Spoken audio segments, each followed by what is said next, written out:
He's going to come back at the time that was declared before he created the earth. He has everything all planned out. He is the perfect planner. He had everything planned. He knew exactly how everything was going to plan out before you were a twinkle in your father's eye, as they say. He had everything planned out. He knows exactly what you're going to do tonight, down to the last detail. Whether you now change your mind and think that you've got him fooled, like, oh, well, I was going to do this, but now I'm going to change my mind. Take that, God. No, he knew that you were going to do that too. God knows. He's outside of time. You're like, oh, is that mystical stuff? Well, no. I mean, think about it. If we define God as a being that is all-powerful, much less all-knowing, all-wise, all kinds of good things, well, if he's even all-powerful, is he bound by time?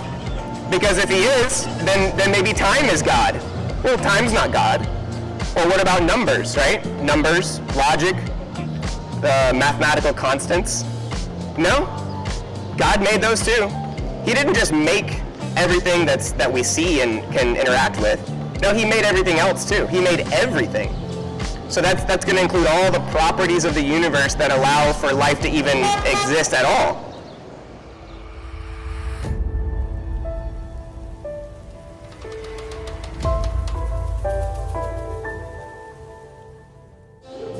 There's so many things that you can chase after, but they're not good enough. If you really think about it, you know it's true.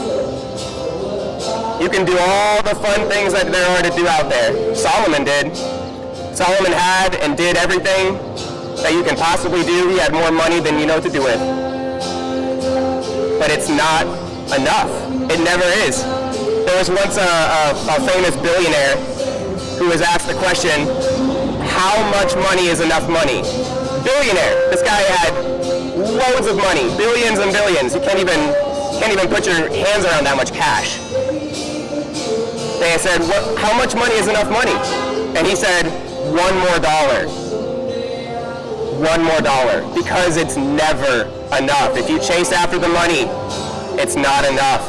Money is not inherently evil, but the love of money is the root of all kinds of evil. There are many people in the Bible who are financially well off, financially successful. Maybe didn't look exactly like how we measure it today. Maybe they just had lots and lots of cattle and this and that and this and that. But Jesus is enough.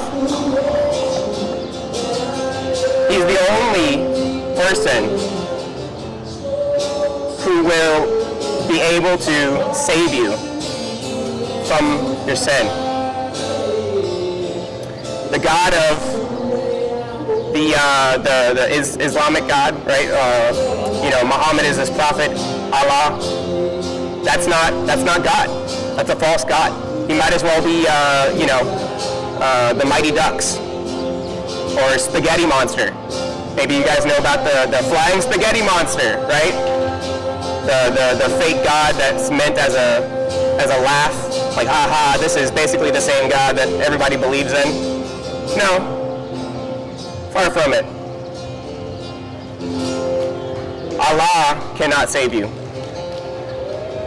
The God of Mormonism can't save you. The God of Jehovah's Witnesses can't save you. The God of every religion, even atheism, right? I say God, but you say atheists don't believe in God. Well, practically, everybody has something that they really chase after. Maybe it's a few somethings, but if you really dig deep, I'm sure you can nail it down to one or two. Whatever you're really chasing after, money, sex, clout, right? Got the drip, got the clout. Whatever you're chasing after, that's your God. Practically, that's your God. It's not enough to say, oh, well, after we're all buried, we're going to go in the ground, that's it. Maybe, if you're a fool.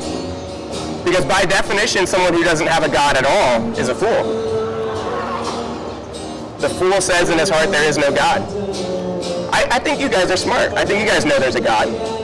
Maybe you try to tell yourself what kind of God it is, and maybe you've got a God in mind. Maybe you think you know who God is. Maybe you even worship this God. But if it's not the God of the Holy Scriptures, then you have the wrong God. If it's not the God of the Holy Bible, Genesis to Revelation, if you don't serve that God, then you serve yourself. Ultimately, you do. Maybe you say you do all these good things. Well, doing good things doesn't save you. Maybe you go to church. Maybe you do good things. Maybe you do more good things than I do. You know, maybe you want to try to prove that you do more good things. Well, that's a contest I don't care to win. I try to do good things not to win my salvation, but because I know who I am in Christ, and because I want to follow my God and Father, and I want to do all the things that He did. I don't need to do it for my salvation. I'm saved. I do it because I know where my help comes from. My help comes from the Lord. Everything I have, everything that is good in me, everything that I'm good at, all of the knowledge and skill, everything that makes me me, that is worth anything, it's just because I have Christ. Yeah, you can wave it off. It's okay. But you heard me. So now God's going to be working in your heart, buddy. He is. He's a strong God. I serve a really strong God. He can lift weights that even the strongest guy here couldn't lift. Deadlift thousands and thousands of pounds. I joke, but you know, we try to make God out like he's some wimpy whatever, or you know, oh maybe he's just the God of wrath. Do you know who God is? Maybe you think He's only wrath. Maybe you think He's only the hippy-dippy love, or however you define love. Maybe you think you know who my God is. I guarantee you don't.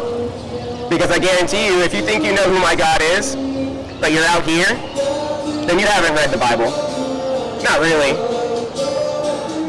Maybe you read a version of the Bible that you can understand, and there's nothing wrong with being able to understand the Scriptures, but if you've been reading but you haven't been listening, or if you've been reading from somewhere that's not of God, then you don't know who God is. God tells us who He is. We can know who God is even outside of the Scriptures, but if you really want to know who He is, and I pray that you do, I pray that every single person here would come to know Jesus. That would make me very happy. Pray that everybody here would come to know Him. But if you're here, you probably don't. I would say the vast majority. Because again, we want to avoid the appearance of evil. Maybe you're saying, oh, well, I'm not doing anything bad. I'm just gonna, have some lunch, have some dinner. I'm just gonna smoke a cigar, whatever it is. Try to have the excuse. It's just Jesus. But doing the things that we're all out here to do, that all of you guys are out here to do, doing all these things is not glorifying to God. At the very least, we want to avoid the appearance of evil. But you know what? That's even going out on a limb, because I guarantee that the vast majority of people here are just doing all kinds of things. And you're like, oh, well, it's not, I'm not doing this, I'm not doing that. You try to defend yourself. Say, oh, well, I'm good enough, I'm not Hitler. Well, before Hitler was born, who did we compare ourselves to? Yeah, he's a bad guy. And that's who we all say is the worst guy ever, But before he was born, who did we compare ourselves to? I don't know. Find somebody else who was really bad before he was born. But if that's your standard, that's a low bar. You need to do better than that. If you're going to set the bar that low in your life, all right, let's say you're after the weekend is said and done, and you've had your good times, and you go back to work on Monday. Well, What do you want to do? You want to work hard so you can get the promotion, so you can make more money, so you can spend more money here, do whatever it is you want to do with that extra money, right? $1 more, just $1 more. I need a raise. I need to pay my bills. Whatever it is, it's not enough. It never will be. All the things that we can enjoy in the world,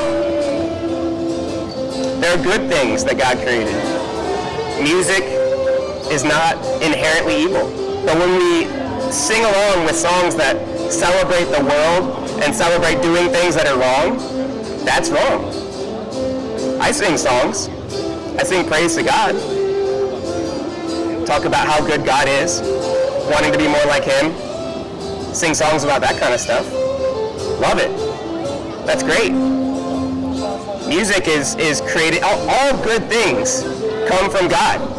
All good things, capital G, right? You say, oh, well, this is good. That's good. Doing what I'm doing is good. No, not really. Lowercase g. Anything that you're doing that you know you're not supposed to be doing, lowercase g. What I mean is, if you're doing something that you know you're not supposed to, that you know that the Bible would say you're not supposed to be doing, if you're doing anything that you know you shouldn't do, that the Word says is wrong, but you say, oh, well, it's good though. It's good. It's good for me. You know, it's my truth. Well, no. No, because you don't get to define what truth is. Who made you God? No, there's only one God. There can only be one God. There is only one God, and you're not Him. You're not God. Never will be. Got to have Him. If you don't have Him, you have nothing. If you have Him, you have everything. That's it. All or nothing. I know, very black and white. Some things are. Some things are not, but some things are. God made it really, really simple when it comes to that kind of thing, right? Salvation is very simple because it needs to be, because, well, gotta make sure that we all understand. Some people are very hard-headed. I know I was. Very hard-headed. Wanted to do what I wanted to do. But then God saved me. God saved me, gave my life to Him, confessed that He is Lord. God is everything. We need Him every day. We need Him right now, in this moment, in this hour.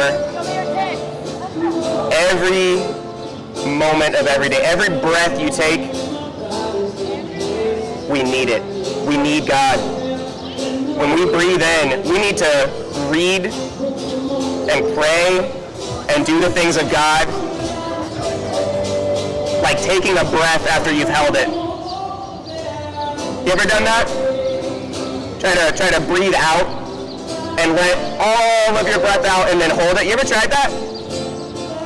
I wouldn't try to do it for too long, you might pass out. But if you do that, and then just when you feel like you can't do it anymore and you breathe in, that quick inhale, like we need that breath for life. That's how we need Jesus. We need Him. He's the best kind of water. He said He was living water. He's the best kind of bread. Hey, you guys like Panera bread? I like Panera bread. They make pretty good bread. A lot of other people that make good bread, right? Or how about just sandwiches, or a lot of things you can put bread on. Bread's pretty good. Jesus compared Himself to bread too. He said, I'm the bread of life. Everything that you can do here is not life. Lowercase L. I like to use lowercase and uppercase. Lowercase means false, by the way. Uppercase means true, like completely true, of God. So sometimes when I say that, explain myself a little bit. There's a lot of things you can do that are lowercase t true. And I think some of you, maybe some more learned folks here, go and learn some philosophy, took a class on ethics, philosophy, theology, whatever. Maybe you have a couple classes under your belt. I know it's required to take like at least one for a degree. So you've got a little dabble. And maybe your philosophy professor, or whoever he or she was, told you there is no truth. Right? There's no absolute truth. Nothing is true. Truth is what you make of it. It's all your perspective. Well, have you ever really thought about that though? Because maybe you thought it sounded cool. A lot of people think it sounds really cool. But, oh, there's no absolute truth. Well, but is that true? Is that true? See, if you even think about it for a second, it makes no sense. The things of this world don't make any sense if you give them any real thought. But see, what we do is we try to think about it a certain way. And maybe you can think about something really long and hard and say, oh, well, I've figured out how to justify all the bad things that I do. We're going to throw out the Bible because it was written by several people and those people were bad, so we're gonna do that. Whatever you've come to believe that you heard from some guy on the internet. Maybe you found some other way to justify it. Maybe you have a different religion altogether, and your religion says you can do whatever you want as long as you do 5 prayers a day towards the Mecca stone. Pull out your app to tell you which way the Mecca stone is to pray to. Whatever it is. There's all kinds of ways to not please God. Religion can be one of those ways. Or maybe everything that you guys are here tonight to do. That's another way to not please God. To say, oh, well, who cares? Well, God cares, and He made everything. They're like, oh, well, I don't believe in it. Well, just because you don't believe in God doesn't mean He isn't there. I mean, if I stopped believing in gravity, would I fly? Can I get up and fly around if I stopped believing in gravity? No. If I stop believing in gravity, I better not try to jump out of any 10-story windows because I'll still splat on the ground. If you don't believe in God, so what? That's not going to stop Him from existing. You don't have that power. You think you have that power, like, oh, well, if I just don't believe in God, then all of a sudden He'll just disappear. He'll just disappear out of my life and I can do whatever I want, get away with all the things I want to do if I just stop believing in Him. No. If you try to convince yourself that God doesn't exist, He's still there. He's waiting for you to come around. He wants you to come around. God wants you to come to Him, to be saved. But if you don't, before you pass away, or before Jesus comes again, and I think He's coming soon, then it'll be too late. Oh well, so sad, too bad. Don't wait. Don't wait for the perfect argument, the perfect justification. I can talk about logical statements and argue the defense of the faith and how it makes sense logically, scientifically. I can do that all day. But that's ultimately not going to convince you. Because if you believe what you believe, at the end of the day, you're just still going to believe that. You've got to stop fighting God. You say, oh, well, I don't believe it. Yeah, you do. Yeah, you do. You believe in God. He's waiting for you to come around, but He's not going to wait forever. Who knows when He's coming back? You don't know I don't know when He's coming back. You don't know. And you don't know when you're going to die. Maybe you're in really good health. It's not likely that you'd die if you're in really good health, If you're a teenager or, in your 20s, you're young, you're pretty healthy, you work out all the time. That's great. Exercise is good. Jesus is better. Jesus is better than exercise. Exercise is good. But if you're in good health, you could still die. All kinds of things can take you. It could be something sudden. It could be something that you inherited from your parents and you didn't know about. It could be anything. And yeah, it's not likely. But are you really want to risk it? Like, oh, I'm probably not going to die. Well, yeah, maybe if you're in good health, you're probably not, but probably isn't absolutely. You don't know when your last breath is going to be. You don't know when the last time you're going to blink is going to be. Don't wait. Heaven and hell are two very real places. You're like, oh yeah, well, one of those, talking about heaven and hell. Yeah. Well, I mean, we're here, aren't we? We're here on earth. Earth is a real place. I'm like, well, yeah, well, I'm here, I'm standing on it. Well, yeah, but just because you can't see something doesn't mean it's not there. I guarantee most people here have never seen the pyramids in Egypt. I haven't, not in real life, but I think they're really there. I think there's very good evidence that if I were to travel over to Egypt, I'd see some pyramids. I think there's very good evidence. I have faith that if I were to grab a plane ticket, fly over to Egypt, I'd see some pyramids. I don't have to see something to know that it's there, to have enough evidence that it's there. God has given us plenty of evidence. You say, oh, well, no, he hasn't. Yeah, he has. And, we could split hairs about how he does that and all that, but, at the end of the day, the arguments are not going to save you, right? We could argue till we're both blue in the face, but he's there. He's there. He's not going to wait. He's not going to wait. He's waiting right now, but who knows when he's coming back? He wants you to come to him, but he's going to come back at the time that he's going to come back. He's going to come back at the time that was declared before he created the earth. He has everything all planned out. He is the perfect planner. He had everything planned. He knew exactly how everything was going to plan out before you were a twinkle in your father's eye, as they say. He had everything planned out. He knows exactly what you're going to do tonight, down to the last detail. Whether you now change your mind and think that you've got him fooled, like, oh, well, I was going to do this, but now I'm going to change my mind. Nah, take that, God. No, he knew that you were going to do that too. God knows. He's outside of time. You're like, oh, is that mystical stuff? Well, no. I mean, think about it. If we define God as a being that is all-powerful, much less all-knowing, all-wise, all kinds of good things, well, if he's even all-powerful, is he bound by time?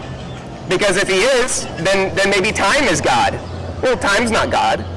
Or what about numbers, right? Numbers, logic, mathematical constants. No, God made those too. He didn't just make everything that we see and can interact with. No, he made everything else too. He made everything.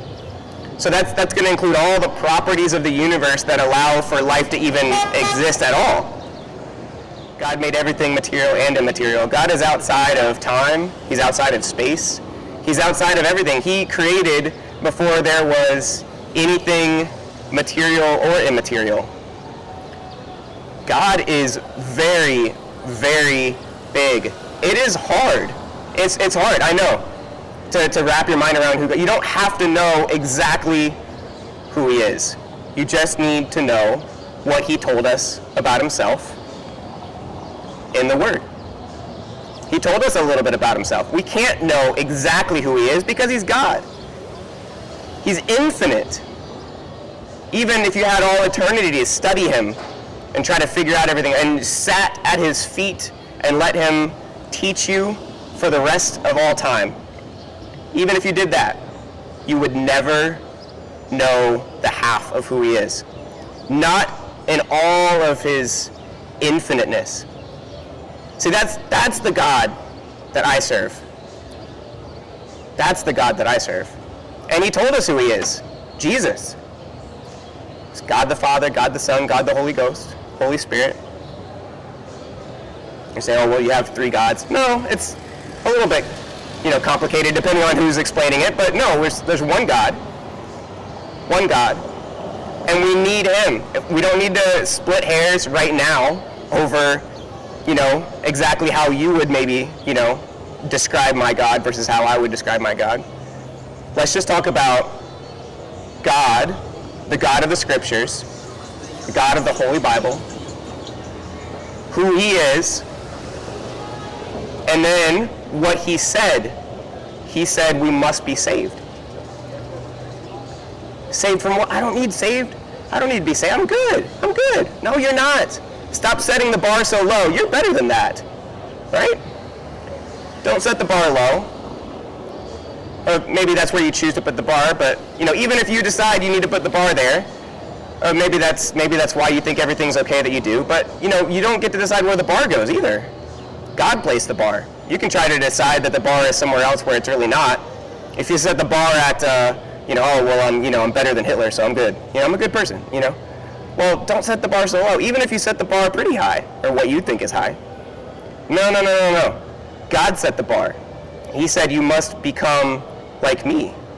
You must be perfect. You must be holy as I am holy. Whoa. You must be holy as I am holy. Wow. God's perfect. By definition, we could talk about, oh, well, he's not. Well, maybe you believe in a God that's not perfect, but I don't. So if we're going to talk about the God I believe in, he's perfect and holy and good. Everything that is truly good, capital G, everything that's truly good is of God, that he created, that he is all of the best qualities that you can possibly have. He's loving. God is a God of love, yes. Maybe not the same way you would define love. Some of you guys have a very weird definition of love.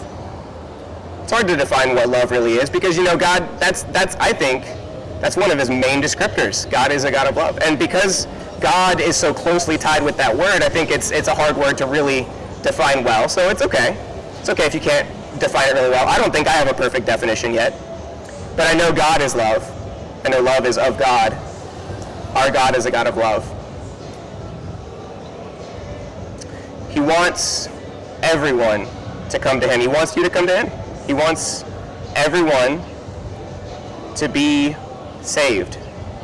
He wants that all should be saved and that none should perish. But ye would not. You guys don't want to be saved. I hope that you change your mind. But all the people that are just walking about their business, I'm just going to ignore that, that guy with that stupid looking hat, why is he wearing a jacket? It's Florida. It's the middle of summer. Well, I like jackets, okay? Don't judge me. All right? I like jackets. They make me feel more comfy. You can try to dismiss me. You can try to not hear me. I pray that some of you would, though. I pray that all of you would. But hopefully, if not all, then some. If not some, then few. If not few, then one. One person. If one person gave their life to Jesus, that would be one less person in hell and one more person in heaven, and that would be worth it. That would be worth the hours and hours of prayer, being out here in the wonderful Florida weather that we have. One more person. That's it. One more. That's why, not the only reason why I'm out here, but it's one of the reasons. I want to be out here because I know that it's what God wants. He said, do the work of an evangelist. It's a command. And I want to listen to his commands. I want to do good things. I'm not trying to do good things to win something, though. All right, some of you guys are trying to, you have that a little backwards. No, that's what basically every other religion says. No matter what your other religion is, if it's not Christianity, true Christianity, if it's not that, if you believe in something else, if you have some other God, that's ultimately what your religion boils down to. I don't need to know exactly what it is. I know a little bit about a lot of them. But if you believe in anything that's outside of what the Holy Bible teaches, then you have the wrong God. No matter who your God is, you have the wrong God. You've got to have the right God, and you've got to have the right salvation. Salvation is by grace through faith, not of any works, lest man should boast. For we are God's workmanship, created in Christ Jesus to do good works, which he created in advance for us to do. We are created to do good works. Good works are good. We want to do good things. It's good to do good things, right? That makes sense, I think, right? Hopefully that makes sense. It's good to do good things. But if you do a good thing and you say, oh, wow, this was my good deed for today, that was my quota. I've met my quota. I'm a good enough person. I met my quota. 5 good things. That's my limit. Once I've done 5 good things, I'm good to go. I joke, but some of you guys actually do this. Like, oh well, I do good things. I serve. I was serving some dinner at the food pantry the other week. So I did my good thing for the week. Seriously? I mean, yeah, that's great. I'm really happy that you did that good thing, but why were you there in the first place? Were you there to do the good thing, to check it off your list? Well, then was it even really a good thing? The Bible says that the greatest thing you've ever done is absolutely filthy. Whew. Wow. We'll let that sit. We need Jesus. All the good things you've done are not good enough. Just Jesus. By grace, through faith, in Jesus. One day we will all stand before Him and give account of all that we've done. On that day He will say to the faithful, enter into the joy of your Lord. For the Lord delights in the death of His servants. We will see Him arise with healing in His wings, with arms open wide, and all heaven rejoicing. Surrounded by His love, will enter